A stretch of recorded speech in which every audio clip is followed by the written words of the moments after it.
it's ProACT Sam. Welcome to this live webinar from Living and Working Abroad. ProACTPartnership.com is a place to follow our vlogs and blogs during the week.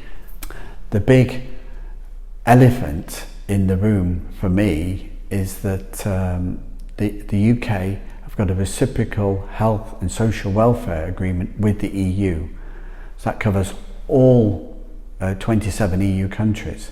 Now, that reciprocal healthcare agreement also extends to countries outside the EU, and the UK have confirmed that they're going to maintain their existing system, and it will be maintained exactly the same for the countries outside the EU as it is today, the likes of Canada and New Zealand.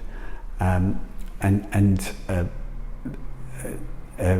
question is, will the UK do a reciprocal health and social welfare agreement with the whole of the EU, or will it do reciprocal agreements with individual countries? And again, this could make a big difference to your choice of relocating as an expat to be living and working abroad.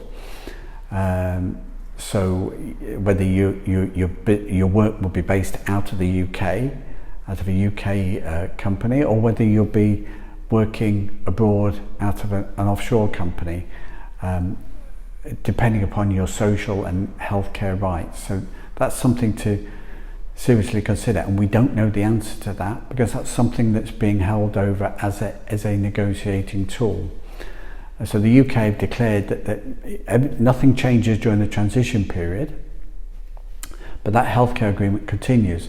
So any expat in the EU or the UK from the EU who's paying social insurance gets access to local healthcare, and that will be retained.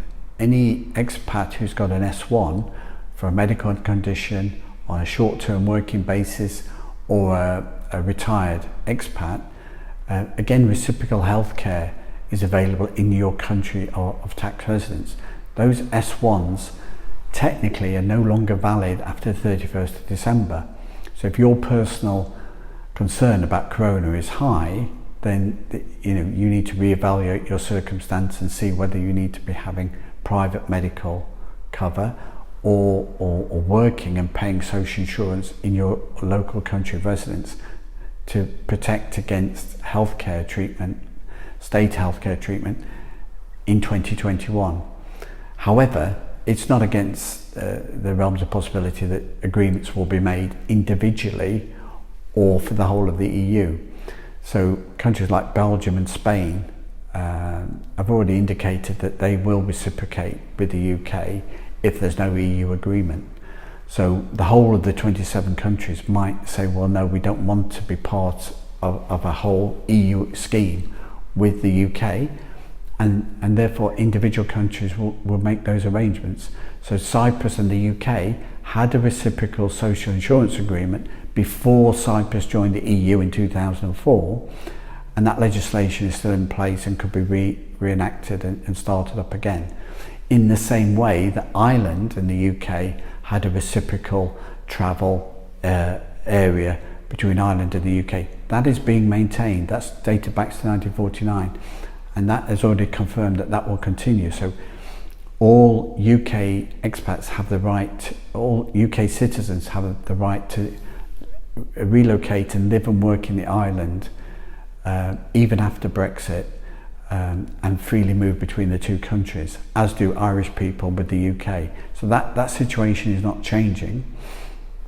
There might be tariffs and trade barriers, there might be other interesting things that come up with that, but the freedom of movement between Ireland and the UK is not something that's in question. And other countries like Belgium or Spain and Cyprus could do that as well. So that's what we need to know.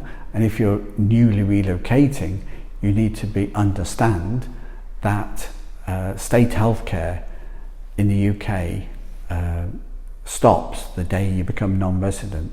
Therefore, you need to have private medical cover or local state cover in place, either using a reciprocal scheme, including the S1, and value corona deaths against cancer deaths and heart attack deaths. It's a difficult time, and as a society we need to make those decisions to allow us to move on. and that is the business of survival for expats living and working abroad. So any guidance and help that you need, contact us at ProACTPartnership.com, and we'd love to hear from you. Thanks very much for listening. Leave your questions, we'll keep answering them, and maybe we'll feature your question next time. Register for our Coping with Corona World War C series of emails, just topical stuff looking at the corona subject. You can register that again at the website at ProACTPartnership.com, and follow us on Facebook and leave your questions, and we'll answer them as soon as we can. Thanks very much for listening again, and we'll see you next time. Bye bye.